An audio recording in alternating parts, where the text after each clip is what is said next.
Report கொடுத்துறாங்க சசிகலான்றவங்க, நீங்களுக்கு ஸ்டேஷனுக்கு கூட வரணும் சார். காலைல 10 மணிக்கு போனோம் சார். 12 மணி வரையும் வெளியே தான் சார் உக்காந்துருந்தோம். 12 மணி மேலே உள்ளே கூப்பிட்டு உட்கார வச்சு அவர் ஷிஃப்ட்டு மாறுறாரு போல். அவர் இவர்கிட்ட கொடுத்துட்டு உள்ளே உட்கார வச்சு விசாரணை பண்ணுங்க அப்படின்னு சொல்லி உள்ளே உட்கார வச்சுட்டு போயிட்டாங்க சார். அப்புறம் 12ன்றது 1 ஆயிடுச்சு, 1ன்றது 2 ஆயிடுச்சு, 3 ஆயிடுச்சு. இன்ஸ்பெக்டர் வந்தோன்னா உங்களை விசாரிச்சு விட்டுருவாங்க அப்படின்னு சொன்னாங்க சார். அதுலேருந்து நாங்கள் பச்சை தண்ணியும் சாப்பிடல, சாப்பாடும் சாப்பிடல. சாப்பிட்றேன்னு கேட்டாங்க, ஆனால் சாப்பிடல. சசிகலான்றவங்க 6,40,000 நான் கொடுத்துக்கிறேன்னு சொல்லிக்கிறாங்க சார்.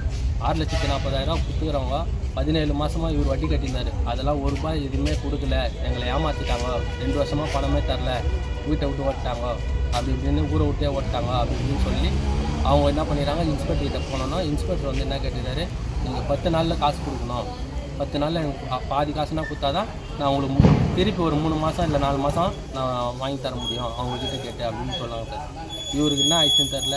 10 நாள்லாம் என்னால் கொடுக்க முடியாது சார், எனக்கு 3 மாதம் தான் சார் கொடுக்க முடியும். சரி 3 மாதம் எனக்கு ஒரு டைம் கொடுங்க.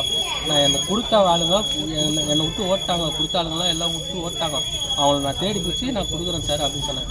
அதெல்லாம் ஒத்துக்க முடியாது, எனக்கு இவ்வளோ டைம் கொடுத்ததுக்கே உனக்கு இவ்வளோ பெரிய விஷயம்.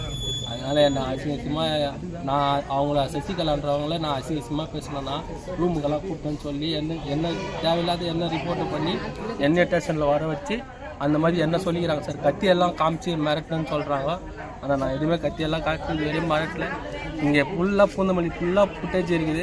அதில் கூட நீங்கள் செக் பண்ணி பார்த்தீங்கன்னா கூட நான் எங்கேயுமே இருக்க மாட்டேன். அதேமாதிரி ஃபோன் பண்ணி தப்பாக பேசுகிறேன்னா, தப்பாக நடந்துருந்தேன்னா எல்லாத்தையும் சொல்லி அவர்கிட்ட 10 நாள் எனக்கு காசு கொடுத்தே ஆகணும் அப்படின்னு சொன்னோன்னா 10 நாளில் அவரால் என்ன நினச்சினா தெரியல, மனசில் அப்படியே ஆட்டோ ஓட்டு இந்த சிஹெச் சர்ச்சை தாண்டினே போகும்போது கரஞ்சவடியில் அப்படியே பொறுமையாக தான் ஒரு 20 தான் சார் அப்படியே அந்த ஆட்டோ ஓட்டுன்னு போகும்போது அப்படியே பொத்துன்னு கீழே வந்தேன் சார். அங்கேருந்து தூக்கின்னு நான் கவர்மெண்ட் ஹாஸ்பிட்டல் ஜிஹெச் கவர்மெண்ட் ஹாஸ்பிட்டலுக்கு வந்தேன் சார்.